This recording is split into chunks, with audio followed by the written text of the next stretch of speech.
Good morning students. Navankur digi lesson class में आपका स्वागत है।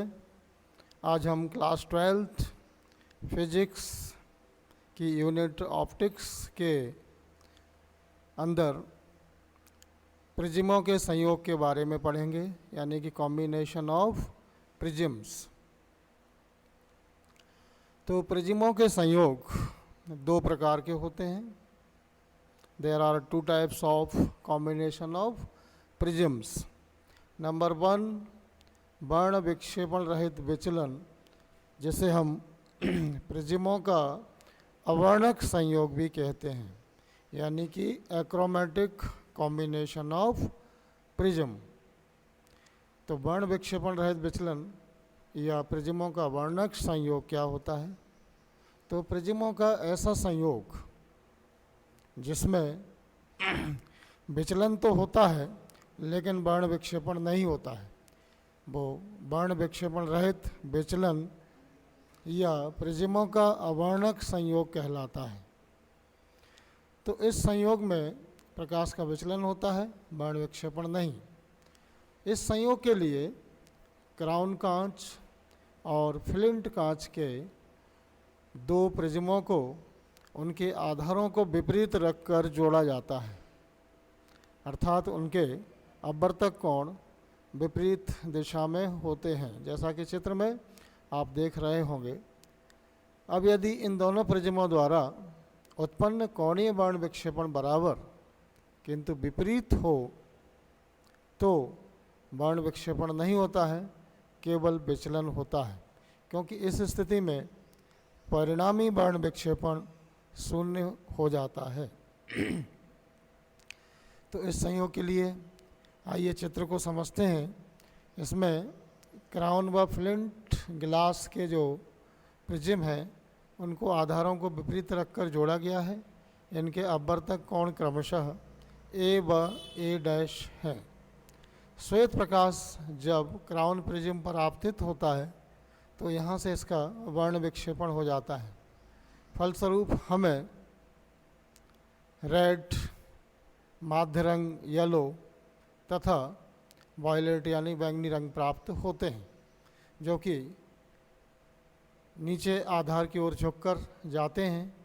यहाँ से पुनः फ्लिंट प्रिज्म के द्वारा इन किरणों का विचलन होता है। फलस्वरूप ये रंग यहाँ पर पुनः मिल जाते हैं और निर्गत होने के पश्चात पुनः श्वेत प्रकाश में बदल जाते हैं। इस प्रकार इस कॉम्बिनेशन में विचलन होता है, वर्ण विक्षेपण नहीं होता है। तो शर्त, अब हम इस कॉम्बिनेशन की शर्त को प्राप्त करते हैं। तो शर्त को प्राप्त करने के लिए यदि माना डेल्टा व डेल्टा डैश क्रमशः क्राउन व फ्लिंट प्रिज्म द्वारा उत्पन्न कोणीय वर्ण विक्षेपण हो, तब इस संयोग के लिए शर्त होगी theta plus theta dash equal to 0, अर्थात दोनों प्रिज्मों के द्वारा यानी कि क्राउन व फ्लिंट प्रिज्म के द्वारा उत्पन्न वर्ण विक्षेपण शून्य होना चाहिए। माना बैंगनी व लाल रंग की किरणों के लिए क्राउन कांच के अपवर्तनांक क्रमशः म्यू भी व म्यू आर तथा प्रिज्म का कोण ए है, तथा फ्लिंट कांच के लिए अपवर्तनांक क्रमशः म्यू डैश भी व म्यू डैश आर व अपवर्तक कोण ए डैश है। तब परिभाषा से, या पहले हम व्यंजक निकाल चुके हैं कोणीय वर्ण विक्षेपण, उससे थीटा इक्वल टू मिलेगा हमें म्यू भी माइनस म्यू आर इंटू ए। इसे हम इक्वेशन नंबर 2 सपोज करते हैं, तथा थीटा डैश इक्वल टू हमें मिलता है म्यू डैश भी minus mu dash are into A dash. इन दोनों मानों को समीकरण 1 में अगर हम रखते हैं तो हमें मिलेगा म्यू भी minus mu are into A plus mu dash भी minus mu dash are into A dash equal to 0, या म्यू भी minus mu are into A equal to minus mu dash भी minus mu dash are into A dash. या इस संबंध को हम लिख सकते हैं A upon A dash equal to minus mu dash भी minus mu dash are upon mu भी माइनस म्यू आर, जहाँ ए क्राउन प्रिज्म का अपवर्तक कोण, ए डैश फ्लिंट प्रिज्म का अपवर्तक कोण, तथा म्यू डैश म्यू भी और म्यू आर क्रमशः क्राउन कांच के लिए, वायलेट और रेड कलर के लिए अपवर्तनांक, तथा म्यू डैश भी व म्यू डैश आर वायलेट व रेड कलर के लिए क्रमशः फ्लिंट प्रिज्म के द्वारा प्रदर्शित अपवर्तनांक हैं। यही इस कॉम्बिनेशन के लिए आवश्यक शर्त है। यहाँ पर नेगेटिव साइन जो हमें दिखाई दे रहा है वह हमें बताता है कि यहाँ प्रिज्मों के आधारों को विपरीत दिशा में रखकर उन्हें जोड़ा गया है। अब इस कॉम्बिनेशन में हम परिणामी विचलन प्राप्त करते हैं। तो परिणामी विचलन प्राप्त करने के लिए यदि क्राउन व फ्लिंट कांच के प्रिज्म द्वारा माध्यकिरण, माध्य रंग क्या होता है, पीला रंग, माध्यकिरण पीला रंग के लिए विचलन क्रमशः डेल्टा वाई और डेल्टा डैश वाई हो, तब परिणामी विचलन होगा capital D equal to delta Y plus delta dash Y. लेकिन हम जानते हैं delta Y equal to mu Y minus 1 into A. पतले प्रिज्मों के लिए जो हमने संबंध निकाला था उस संबंध से हम लिख सकते हैं delta Y equal to mu Y minus 1 into A, तथा delta dash Y equal to mu dash bye minus 1 into A dash. इन दोनों मानों को हम इक्वेशन 4 में रखते हैं तो हमें मिलता है d equal to mu bye minus 1 into A plus mu dash bye minus 1 into A dash. अब हम ऊपर जो हमने शर्त निकाली है उसमें से ए डैश की value a upon A dash equal to minus mu भी माइनस म्यू डैश भी minus mu dash are upon mu भी माइनस म्यू आर से ए डैश की वैल्यू को हम फाइंड करते हैं तो हमें प्राप्त होती है A dash equal to minus mu भी minus mu are into A upon mu dash भी माइनस म्यू डैश आर। इस वैल्यू को हम समीकरण 7 में रखते हैं तो हमें मिलता है d equal to mu bye minus 1 into A minus bracket में mu dash bye minus 1 into mu भी minus mu are into A upon mu dash भी माइनस म्यू डैश आर। अब इस स्टेप में से हम mu bye minus 1 into A को common लेते हैं तो हमें मिलता है 1 minus mu dash bye minus 1 mu भी minus mu R upon mu dash भी minus mu dash are upon mu bye minus 1। तो d इक्वल टू अब हमें मिलेगा mu bye minus 1 into a 1 minus omega upon omega dash, जहाँ पर omega crown prism द्वारा उत्पन्न वर्ण विक्षेपण क्षमता तथा ओमेगा डैश फ्लिंट प्रिज्म द्वारा उत्पन्न वर्ण विक्षेपण क्षमता है। इस प्रकार d इक्वल टू हमें मिलता है, चूँकि mu Y minus 1 into A होता है डेल्टा वाई के इक्वल, अतः d equal to delta Y bracket में 1 minus omega upon omega dash. यही परिणामी विचलन का व्यंजक होगा, जहाँ delta Y equal to mu Y minus 1 into A तथा ओमेगा इक्वल टू म्यू भी minus mu R upon mu Y minus 1 तथा omega dash equal to mu dash भी minus mu dash are upon mu dash y minus 1। तो इस प्रकार से जो पहला कॉम्बिनेशन जो कि विक्षेपण रहित विचलन था उसे आप समझ गए होंगे। प्रिज्मों का दूसरा कॉम्बिनेशन जो होता है वो है विचलन रहित विक्षेपण, यानी कि डिस्पर्शन विदाउट डेविएशन। तो जैसा कि यहाँ इस कॉम्बिनेशन के नाम से लगता है, इस कॉम्बिनेशन में प्रकाश किरणों का विचलन नहीं होता है, केवल विक्षेपण होता है। इसलिए इस कॉम्बिनेशन को हम विचलन रहित विक्षेपण बोलते हैं। प्रिज्मों के इस संयोग में एक प्रिज्म द्वारा उत्पन्न माध्य रंग पीले के लिए विचलन दूसरे प्रिज्म द्वारा निष्फल कर दिया जाता है, लेकिन दोनों प्रिज्मों से गुजरने के पश्चात विक्षेपण शेष रह जाता है। इस प्रकार इस संयोग में हमें विक्षेपण तो प्राप्त होता है लेकिन विचलन प्राप्त नहीं होता है। इस संयोग के लिए हम क्राउन व फ्लिंट कांच के बने हुए प्रिज्मों को उनके आधारों को विपरीत रखकर इस प्रकार से जोड़ते हैं कि माध्य रंग पीले के लिए क्राउन प्रिज्म द्वारा उत्पन्न विचलन फ्लिंट प्रिज्म द्वारा उत्पन्न विचलन के बराबर और विपरीत दिशा में होता है, अर्थात यहाँ पर हमें परिणामी विचलन शून्य प्राप्त होता है।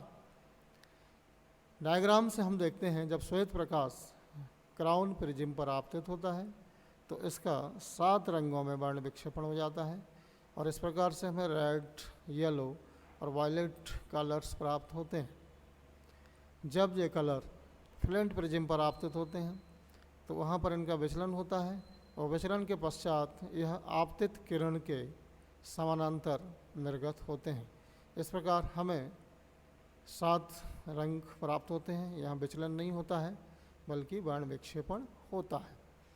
तो इस कॉम्बिनेशन के लिए चलिए हम शर्त प्राप्त करते हैं।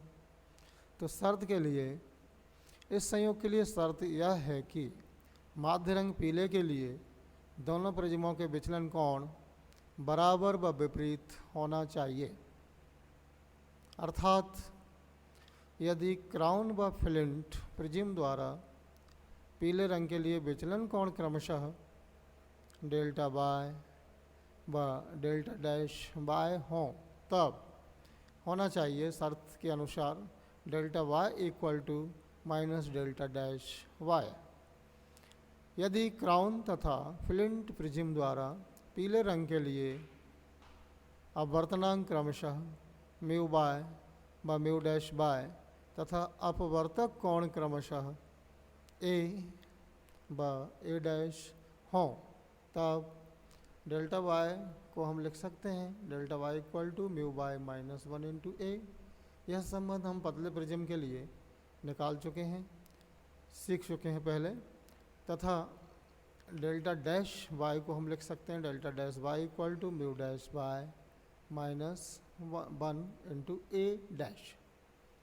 इन मानों को समीकरण 1 में प्रतिस्थापित करते हैं, उसमें रखते हैं तो हमें मिलता है mu bye minus 1 into A equal to minus mu dash bye minus 1 into A dash.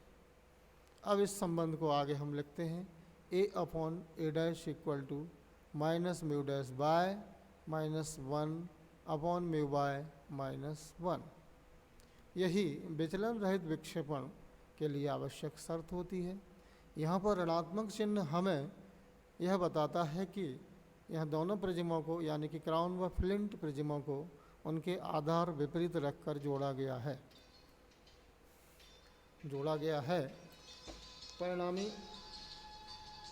परिणामी विक्षेपण। आगे हम इस कॉम्बिनेशन में परिणामी विक्षेपण निकालते हैं।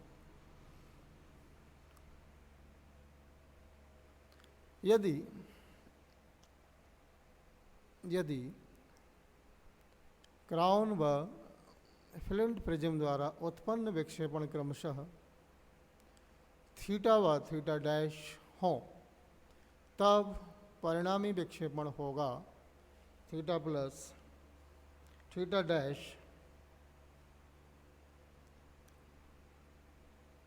इसको इक्वेशन नंबर 3 देते हैं, या परिणामी विक्षेपण equal to theta plus theta dash. अब हम जानते हैं थीटा इक्वल टू म्यू भी minus mu are into A तथा theta dash equal to mu dash भी minus mu dash are into A dash. अब इस वैल्यू को हम समीकरण 3 में रखते हैं तो हमें प्राप्त होता है थीटा के प्लेस पे म्यू भी minus mu are into A plus theta dash के प्लेस पे म्यू डैश भी minus mu dash are into A dash. इसे हम इक्वेशन नंबर 4 देते हैं। समीकरण 2 में 2 से ए dash equal to mu bye minus 1 into A upon mu dash bye minus 1, इस मान को हम समीकरण 4 में रखते हैं तो हमें प्राप्त होता है म्यू भी minus mu are into A minus mu bye minus 1 into A bracket में म्यू डैश भी minus mu dash are upon mu dash bye minus 1। आगे बढ़ते हैं। इस स्टेप में से हम mu bye minus 1 into A common लेते हैं।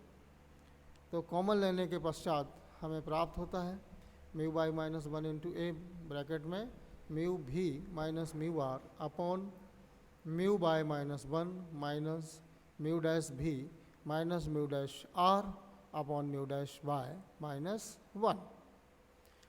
Mu by minus 1 into A, चूँकि म्यू भी minus mu R upon mu bye minus 1 omega के इक्वल होता है तथा म्यू डैश भी minus mu dash are upon mu dash bye minus 1 omega dash के इक्वल होता है।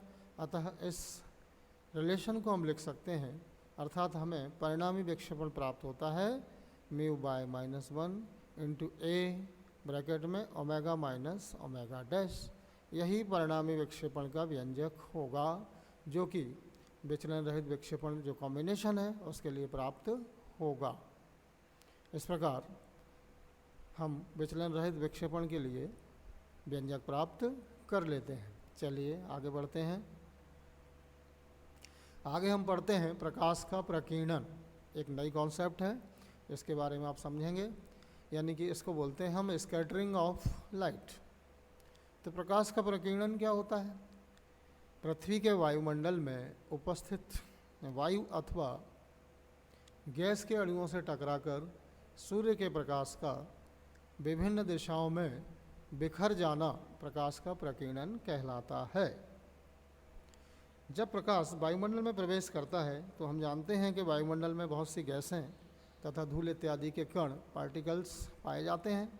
तो सूर्य का प्रकाश इन सूक्ष्म कणों से, जिनका आकार प्रकाश की तरंग दैर्घ्य से कम होता है, उनसे टकराकर प्रकाश के जो विभिन्न रंग होते हैं, जो डिफरेंट कलर्स होते हैं, वे चारों दिशाओं में या सभी दिशाओं में बिखर जाते हैं। इस प्रकार इस इंसिडेंट को, इस फेनोमेना को हम स्कैटरिंग ऑफ लाइट कहते हैं। इस कॉन्सेप्ट से रिलेटेड एक नियम होता है जिसे हम रेले के नियम से जानते हैं, यानी कि रेलेस लॉ। तो रेले का नियम क्या है? वैज्ञानिक रेले के अनुसार जो प्रकीर्णित प्रकाश की तीव्रता होती है, जैसे हम आई से प्रदर्शित करते हैं, आपतित प्रकाश की तरंग दैर्घ्य यानी कि लैम्डा की चतुर्थ घात के व्युत्क्रमानुपाती होती है, अर्थात आई व्युत्क्रमानुपाती lambda 4। That is, intensity is inversely proportional to lambda 4. Here I equal to intensity of light and lambda equal to wavelength of incident light. इस प्रकार रेले के प्रकीर्णन में जो प्रकीर्णित प्रकाश होता है उसके बारे में और भी बात समझते हैं। प्रकीर्णित प्रकाश की तरंग दैर्घ्य या आवृत्ति में कोई परिवर्तन नहीं होता है। रेले प्रकीर्णन के लिए जो नेसेसरी कंडीशन है, आवश्यक शर्त है, वो है कि प्रकीर्णक अणु का आकार आपतित प्रकाश की तरंग दैर्घ्य से छोटा होना चाहिए। चूँकि जो वर्णक्रम होता है, स्पेक्ट्रम होता है, उसमें बैंगनी कलर का जो वेवलेंथ है वो बहुत कम होती है तथा रेड कलर की वेवलेंथ सबसे ज़्यादा होती है। अतः रेले के नियम के अकॉर्डिंग बैंगनी प्रकाश का प्रकीर्णन कम वेवलेंथ होने के कारण सबसे अधिक तथा लाल प्रकाश का प्रकीर्णन अधिक वेवलेंथ होने के कारण सबसे कम होता है। तो इस प्रकार से इस कॉन्सेप्ट को आप समझ गए होंगे। अब हम बात करते हैं प्रकीर्णन के प्रभाव, इफ़ेक्ट्स ऑफ स्कैटरिंग। इस स्कैटरिंग के डेली लाइफ में, इस स्कैटरिंग से रिलेटेड डेली लाइफ में कौन कौन सी घटनाएं हमें दिखाई देती हैं, वो हम पढ़ते हैं या समझते हैं। सबसे पहली बात है सूर्य से दूर आकाश का नीला दिखाई देना। हम जानते हैं कि जो स्काई होती है वो स्काई ब्लू दिखाई देती है सूर्य से अगर अपन दूर की तरफ देखते हैं तो इसका रीज़न क्या है? हम जानते हैं कि सूर्य के प्रकाश में 7 रंग होते हैं, 7 कलर्स होते हैं, जिन्हें हम बेंजानी हपीनाला से याद करते हैं या विविजियोर से याद करते हैं। तो इस स्पेक्ट्रम में जो कलर होते हैं उनमें सबसे कम वेवलेंथ होती है वायलेट कलर की तथा सबसे अधिक वेवलेंथ होती है रेड कलर की। तो रेले के नियम के अकॉर्डिंग जब सूर्य का प्रकाश वायुमंडल में प्रवेश करता है तो चूँकि बैंगनी या उसके समीप जो कलर्स होते हैं इंडिगो, नीला, इनकी वेवलेंथ कम होती है, अतः इनका वायुमंडल में स्कैटरिंग ज़्यादा होती है, यानी कि ये कलर ज़्यादा बिखरते हैं रेड कलर की तुलना में। चूँकि नीला तथा बैंगनी कलर अधिक बिखरता है, अतः हमारी आँखों में या आँखों के पास यही कलर अधिक पहुँचते हैं या अधिक मात्रा में नीला कलर पहुँचता है, इसलिए हमें सूर्य से दूर आकाश नीला दिखाई देता है। इसका यही रीज़न है। सेकंड, एक डेली लाइफ में घटना देखने को मिलती है। हमने देखा है कि सूर्योदय और सूर्यास्त के समय आकाश लाल दिखाई देता है। तो इस घटना को भी हम रेले के नियम की सहायता से समझ सकते हैं। क्योंकि सूर्य के प्रकाश में जो बैंगनी कलर है उसकी वेवलेंथ सबसे कम होती है, अतः उसकी स्कैटरिंग ज़्यादा होती है, जबकि जो रेड कलर है उसकी वेवलेंथ सबसे अधिक होती है, अतः रेले के नियम के अकॉर्डिंग इस कलर की जो स्कैटरिंग है, इसकी जो तीव्रता है जो वो बहुत कम होगी, यानी कि एक कलर अगर दूर तक जाता है तो भी यह ज़्यादा बिखरेगा नहीं और वो दूर तक पहुंच जाएगा। क्योंकि सूर्योदय और सूर्यास्त के समय जो सूर्य होता है वो ऑब्जर्वर से या प्रेक्षक से बहुत दूर होता है, अतः सूर्य से लाइट को ऑब्जर्वर तक पहुंचने के लिए अधिक डिस्टेंस कवर करना पड़ती है। चूँकि लाल रंग का प्रकीर्णन कम होता है, अतः वो कम बिखरता है और वो अधिक दूरी तय करके ऑब्जर्वर की आँख तक पहुंच जाता है। इसलिए सूर्योदय और सूर्यास्त के समय जो सूर्य के आसपास का भाग होता है वो हमें लाल दिखाई देता है। यही कारण है कि स्कैटरिंग के कारण सूर्य के आसपास का भाग हमें लाल दिखाई देता है। चलिए आगे बढ़ते हैं। प्रकाशिक यंत्र, ऑप्टिकल इंस्ट्रूमेंट, आज हम पढ़ते हैं ऑप्टिकल इंस्ट्रूमेंट के बारे में। तो सबसे पहली बात आती है कि ऑप्टिकल इंस्ट्रूमेंट होते क्या हैं। वो इंस्ट्रूमेंट जिनकी सहायता से, जो कि प्रकाश के परावर्तन या आवर्तन के सिद्धांत पर आधारित होते हैं और जिनकी सहायता से हम पास में स्थित सूक्ष्म वस्तुओं को या दूर स्थित वस्तुओं को देखने के लिए जिन इंस्ट्रूमेंट्स का हम उपयोग करते हैं उन्हें हम ऑप्टिकल इंस्ट्रूमेंट कहते हैं। हमारी आँख, माइक्रोस्कोप, टेलीस्कोप, ये सभी ऑप्टिकल इंस्ट्रूमेंट होते हैं। तो ऑप्टिकल इंस्ट्रूमेंट को समझने के लिए सबसे पहले उससे रिलेटेड बात पढ़ना ज़रूरी है। तो आइए हम बात करते हैं दर्शन कोण की, यानी कि विजुअल एंगल। ये दर्शन कोण क्या होता है? किसी भी वस्तु के द्वारा आँख पर बनाए गए कोण को हम उस वस्तु का दर्शन कोण या विजुअल एंगल कहते हैं। इसे थीटा से प्रदर्शित करते हैं। हमने देखा होगा कि एक ही वस्तु अगर बहुत दूर से देखी जाती है तो वो वस्तु छोटी और पतली दिखाई देती है, जबकि उस वस्तु के समीप अगर हम पहुंचते हैं तो वही वस्तु हमें बड़ी दिखाई देने लगती है, मोटी दिखाई देने लगती है। तो इसका रीज़न क्या हो सकता है? इसका रीज़न है दर्शन कोण। जब वस्तु दूर होती है तो वस्तु के द्वारा हमारी आँख पर जो दर्शन कोण बनाया जाता है वो छोटा होता है, स्मॉल एंगल होता है। इसलिए वस्तु हमें बड़ी होते हुए भी छोटी दिखाई देती है, पतली दिखाई देती है। जब हम उसी वस्तु के समीप पहुंच जाते हैं तो जो वस्तु द्वारा आँख पर दर्शन कोण बनाया जाता है वो बढ़ जाता है, उसका मान बढ़ जाता है। तो दर्शन कोण के अधिक होने से, बड़ा होने से वस्तु भी हमें बड़ी और पतली दिखाई देने लगती है। इस प्रकार से ऑप्टिकल इंस्ट्रूमेंट में दर्शन कोण का बहुत इम्पोर्टेंस है। तो चलिए आगे बढ़ते हैं। ऑप्टिकल इंस्ट्रूमेंट में सबसे पहले हम लेते हैं माइक्रोस्कोप, जिसको हिंदी में बोलते हैं सूक्ष्मदर्शी। तो इसको डिफाइन करते हैं। सूक्ष्मदर्शी क्या होती है?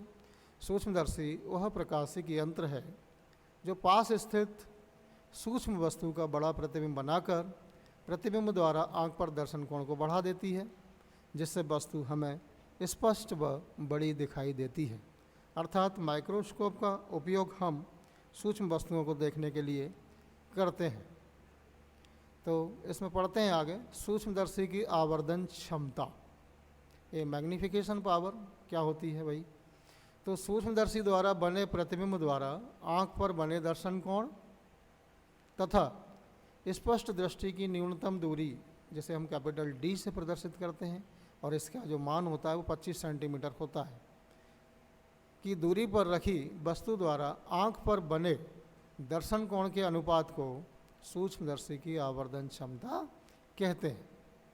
अर्थात सूक्ष्मदर्शी की आवर्धन क्षमता का जो फार्मूला होगा वो क्या होगा, सूक्ष्मदर्शी की आवर्धन क्षमता बराबर प्रतिबिंब द्वारा आँख पर बना दर्शन कोण बटे कैपिटल डी दूरी पर रखी वस्तु द्वारा आँख पर बना दर्शन कोण, जहाँ पर कैपिटल डी क्या है, स्पष्ट दृष्टि की न्यूनतम दूरी। यह आँख से 25 सेंटीमीटर की दूरी पर मानी जाती है। इसे फार्मूले के फॉर्म में हम लिख सकते हैं small m equal to beta upon alpha, जहाँ स्मॉल m है सूक्ष्मदर्शी की आवर्धन क्षमता यानी कि मैग्नीफिकेशन पावर, तथा स्मॉल b है प्रतिबिंब द्वारा आँख पर बना दर्शन कोण, तथा अल्फ़ा है d दूरी पर रखी वस्तु द्वारा आँख पर बना दर्शन कोण। चलिए बात करते हैं सूक्ष्मदर्शी के बारे में आगे। तो पहले हम लेते हैं सबसे पहले सरल सूक्ष्मदर्शी, सिंपल माइक्रोस्कोप। तो सिंपल माइक्रोस्कोप क्या होती है। सरल सूक्ष्मदर्शी कम फोकस दूरी या अधिक क्षमता, चूँकि P इक्वल टू होता है 1/f, तो फोकस दूरी अगर कम होगी तो क्षमता अधिक होगी। ठीक, तो इस प्रकार सरल सूक्ष्मदर्शी जो होती है वो कम फोकस दूरी या अधिक क्षमता का एक उत्तल लेंस होता है, यानी कि कॉन्वेक्स लेंस होता है, जिसे प्रायः हैंडल लगे फ्रेम में लगा दिया जाता है। जो कोई बहुत बड़ी मशीन नहीं होती है, इसमें एक कॉन्वेक्स लेंस को, जिसकी फोकल लेंथ बहुत कम होती है, उसको एक हैंडल में लगा दिया जाता है, जो कि सामान्यतः मार्केट में उपलब्ध होता है, फ्रेम में लगा दिया जाता है। इसका उपयोग हम मैग्नीफाइंग लेंस की तरह भी करते हैं। इसकी सहायता से हम सूक्ष्म वस्तुओं को बड़ा करके देख सकते हैं। आगे बढ़ते हैं सरल सूक्ष्मदर्शी का सिद्धांत। हमने इमेज फॉर्मेशन में पढ़ा था, जो कॉन्वेक्स लेंस से जो इमेज फॉर्मेशन पढ़ी थी उसमें हम ऑलरेडी पढ़ चुके हैं कि यदि किसी वस्तु को उत्तल लेंस के सामने प्रकाश केंद्र और फोकस के बीच में रखा जाता है तो उस वस्तु का सीधा, बड़ा और आभासी प्रतिबिंब वस्तु की ओर ही बनता है। तो इस प्रिंसिपल का उपयोग हम सरल सूक्ष्मदर्शी में करते हैं। अर्थात जो सरल सूक्ष्मदर्शी है उसमें उत्तल लेंस रहता है, जो कि एक आवर्धक का कार्य करता है। इसके बाद बात करते हैं हम सरल सूक्ष्मदर्शी के रे डायग्राम की। तो यहाँ डायग्राम में आप देख रहे हैं L एक उत्तल लेंस है, कॉन्वेक्स लेंस है, इसका O ऑप्टिकल सेंटर है। ठीक, इसके प्रिंसिपल एक्सिस पर वस्तु AB को रखा गया है। वस्तु AB को कहाँ रखा गया है, फोकस और ऑप्टिकल सेंटर के बीच में। तो इमेज फॉर्मेशन के जो नियम हैं उसके अकॉर्डिंग वस्तु के सिरे A से चलने वाली प्रकाश की किरण, जो कि मुख्य अक्ष के समानांतर है, अपवर्तन के पश्चात F2 से होकर जाती है, तथा दूसरी प्रकाश की किरण जो कि ऑप्टिकल सेंटर से जाती है, इसका कोई डेविएशन नहीं होता है, यह सीधे के सीधे निर्गत हो जाती है। इस प्रकार दोनों प्रकाश की किरणें आगे बढ़ाने पर कहीं भी एक दूसरे को क्रॉस नहीं करती हैं, काटती नहीं हैं। जब इनको पीछे की ओर बढ़ाया जाता है तो दोनों प्रकाश किरणें A' पर मिलती प्रतीत होती हैं। इस प्रकार हमें वस्तु AB का सीधा, आभासी और बड़ा प्रतिबिंब वस्तु की ओर ही प्राप्त होता है। चिन्ह परिपाटी के अनुसार ऑप्टिकल सेंटर से ऑब्जेक्ट की जो डिस्टेंस है वो -u है। ऑप्टिकल सेंटर से जो इमेज है उसकी डिस्टेंस -b है। अब बात करते हैं आवर्धन क्षमता का व्यंजक, एक्सप्रेशन फॉर मैग्नीफिकेशन पावर। तो अभी पीछे हमने पढ़ा है आवर्धन क्षमता स्मॉल m इक्वल टू होती है बीटा अपॉन अल्फ़ा, अर्थात सूक्ष्मदर्शी की आवर्धन क्षमता बराबर प्रतिबिंब द्वारा आँख पर बना दर्शन कोण बटे डी दूरी पर रखी वस्तु द्वारा आँख पर बना दर्शन कोण। सपोज करते हैं अल्फ़ा और बीटा का मान बहुत अल्प है यानी कि छोटा है, तो उस स्थिति में हम लिख सकते हैं m equal to tan beta upon tan alpha. इसको इक्वेशन नंबर 1 देते हैं। अब हम टेन बीटा और टेन अल्फ़ा की वैल्यूज़ निकालते हैं। तो टेन बीटा की वैल्यू निकालने के लिए हम पहला चित्र जो कि लेंस के थ्रू बनाया गया है उसमें ट्रायंगल ABO पर जाते हैं। तो इसमें टेन बीटा इक्वल टू होता है लंब बटे आधार परपेंडिकुलर अपॉन बेस AB अपॉन OB, तथा टेन अल्फ़ा की वैल्यू फाइंड करने के लिए हम एक दूसरा चित्र बनाते हैं जिसमें O' है, AB वस्तु है, वस्तु को आँख के सामने D दूरी पर रखा गया है। तो इसमें एक ट्रायंगल जो ABO' है उससे हम लेते हैं tan alpha equal to AB upon O'B। इस प्रकार इन दोनों वैल्यूज़ को निकालने के बाद हम इसे समीकरण 1 में रखते हैं। तो स्मॉल m इक्वल टू हमें मिलता है AB अपॉन OB upon AB upon O'B। इसको सॉल्व करते हैं तो हमें प्राप्त होता है O'(B) अपॉन OB। चिन्ह परिपाटी से आगे बढ़ते हैं। स्मॉल m इक्वल टू जो O' की वैल्यू है वो -D है, OB की वैल्यू -U है। तो इस प्रकार से हमें दोनों नेगेटिव साइन कैंसिल होते हैं, तो small m equal to D upon U मिलता है। इसे हम इक्वेशन नंबर 2 देते हैं। अब हम इस व्यंजक को आगे बढ़ाते हैं, इसमें स्पेशल कंडीशंस लगाते हैं। तो पहली कंडीशन लेते हैं हम जबकि अंतिम प्रतिबिंब हमें D पर प्राप्त होता है, यानी कि जो प्रतिबिंब है वो स्पष्ट दृष्टि की न्यूनतम दूरी पर बनता है। तो इस स्थिति में हम डायग्राम से देखते हैं V इक्वल टू हो जाएगा -D, U equal to -U, F equal to +F। चूँकि लेंस कॉन्वेक्स है तो इसकी जो फोकल लेंथ होगी वो पॉजिटिव होगी। अब हम लेंस फार्मूले में इन वैल्यूज़ को रखते हैं तो हमें मिलेगा 1/F equal to 1/-D minus 1/-U। आगे सॉल्व करते हैं 1/F equal to -1/D plus 1/U या D/F इक्वल टू -1 + D/U।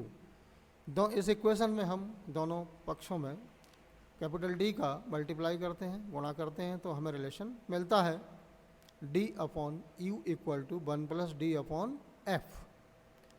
अब हम इस स्टेप को इक्वेशन 2 से कंपेयर करते हैं तो हमें रिजल्ट मिलता है small m equal to 1 + D/F, जो कि आवर्धन क्षमता का व्यंजक होगा।